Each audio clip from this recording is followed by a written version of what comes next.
est-ce que c'est pour Soya ou bien wax ne dossier bi diw mi moo tax mu am. quel kilifa moo tax. une très grande question une chose balaa nga continuer kii moo tax. je vous parle sur la même information. waaw dama gis ci loi bi LFI bi. et une partie on a parlé du Sénat. gis ngeen ko wala c'est pas vrai. c'est pas après dañ kii ça n'existe pas. non par rapport ak cette information rek. parce que l'information là on peut l'utiliser pour penser de dissoudre l'Assemblée nationale. non c'est pas. maintenant li ma bëgg a wax mooy. ça me fait mal. xam nga ñun suñuy autorité dañu leen di respecté. kii wax na ko léegi nee na am na lu yom bu ñu ko waxoon Diomaye ak quelle que soit notre position duñ ko nangu. bu ñu ko waxoon El Malick Ndiaye. en tant que président de l'Assemblée nationale duñ ko nangu. Omar bul fàttali fii ci ndimbalaan fii. mës na fi waxu benn marché d'armes nga ne ñun par éthique lu jëm ci armée duñ ci wax. fii duñ ci wax et pourtant on parlait de scandale. ñooy leen non. voilà ça c'est un marché. voilà secret. fii la ñu toog fii defe naa nu mu tuddati burkinabé yi ba ñu xasee suñu président Diomaye xaw ma ba mu demee Côte d'Ivoire xaw ma ñu ñaawlu ko fii. suñu. oui rapidement Omar daanaka waaw ñu dem waaw. qui a intérêt sur ce dossier. à faire sortir le nom du président de l'Assemblée nationale. C'est moi, c'est toi, ou c'est des gens qui sont en leur sein qui ont intérêt à ce que ce nom-là sorte. C'est une très grande question loolu it ay yaa ngi laaj yu xóot. waaw lu am solo qui a intérêt ci lu xamante ni ne Sénégalais yi kenn yëgu ko kenn xamu ko. Cey Omar xamuñu sax lu ñuy dund ak lu ñuy njort. ok ñu jékki-jékki génnal ñu turam. waaw. mooy président assemblée. dama bëgg à partir de lii nga xamante ni tudd nañ ci tur. nga xool sa ginnaaw. jeex na sa arrière. kookoy Omar leeral dara dul lëndëm ayca Bachir. waaw sur la mise en accusation man de je pense que le Sénégal a mieux à faire que de parler de ce que j'appelle ADM. xam nga mooy ADM. arme de distraction massive. Parler de mise en accusation de Macky Sall. Oui, c'est une arme de distraction massive. Il y a des gens à qui on a donné ce pays pour ñu jële ko d'un point A vers un point B. ñu nekk di jëmee pays bi dans un point moins A. Et maintenant on veut pas qu'on parle de ça ñu ñuy divertir.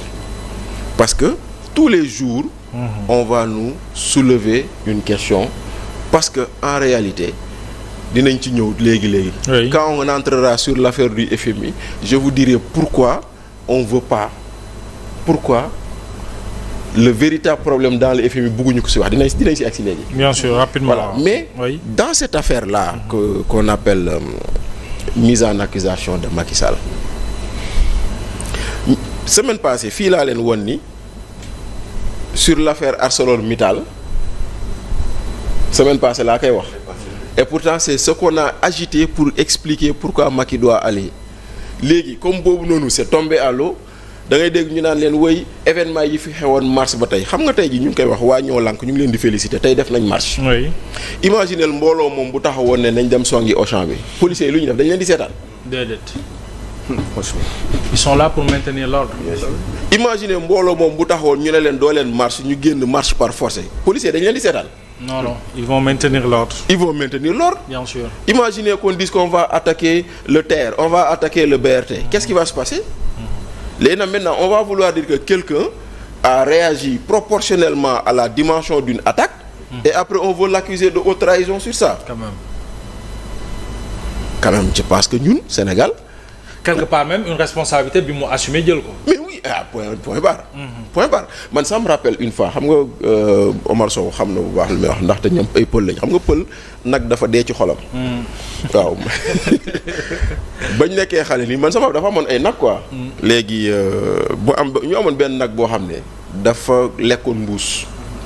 nag bi di waaj a dee ñun rek ñu ne ci àll bi ci tool bi et cetera quoi je dis au béykat là au sàmmkat parce que ñun dañ doon dimbale sàmm bi quoi ma ne ko reyal nag bi balaa muy dee suñu loxo mu doon medd mu ne man du ma rey nagu jàmbur parce que damay bañ ëllëg ñu ne ma kii ma ñëw ma leen boo paay ma ne ren leen ko ñu rend ko ñu dem wax ko sama papa mu ne oui il a pris ses responsabilités.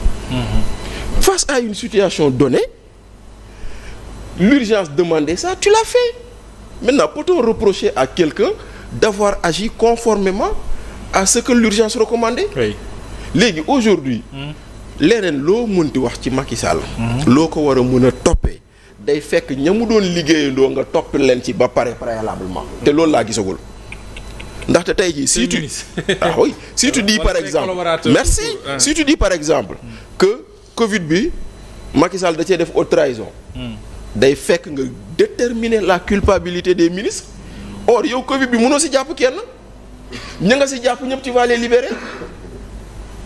ça a été un problème. mais attends Moustapha Diop ministre tu le poursuis pour 930 millions. ils ont justifié ba toll ci 12 millions xaw ma 15 millions. te nee nañ la xam nga 15 millions yu des lan la. c'est des masques non distribués qui sont aujourd'hui gardés xaw ma à l'ABDA l'agence pour le développement xaw ma lan ak lan masques yaa ngi foofu. donc tout l'argent a été justifié te loolu nga ko doon toppee.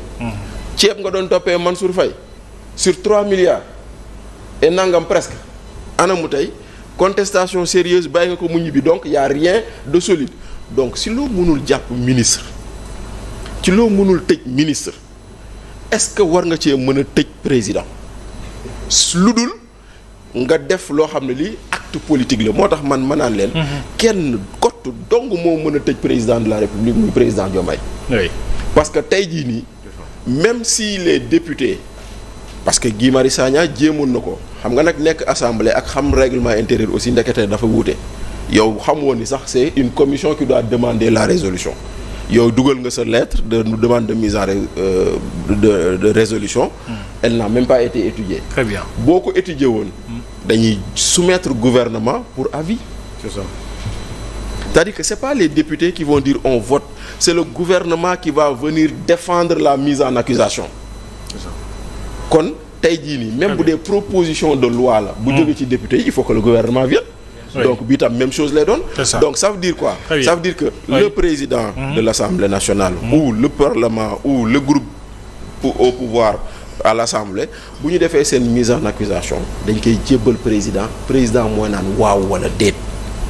moo tax man damaa gëm ni Diomaye kese mooy kii nga xam ne moo war a mën a ne nañu topp Macky Sall wala nañ ko bàyyi. te Diomaye nag waxu ko. Oui. waxu ko. Absolument. donte le bañ ko posé question ci interview ba léegi. tontu ci lu leer. bu leen fàtte ni nag Diomaye Ousmane Sonko Macky Sall dañoo négocier la seen waa ji di wax protocole de Teeru Baye Sogui te ñun ñu naan ko protocole de Cap Manuel lu am la. lan lañ ci tënk. bu leen ko fàtte. Moustapha Diakhaté ba mu fi génnee lan la wax mu ne ñoom bañ demee seeti soxna si du tata ak lañ ko doon wax tata ñaanal ñu. kon nag attention. attention. fii nga baal ma mais première sortie Sonko. waaw bi mu def ak Diomaye. en conférence de presse. lan la wax.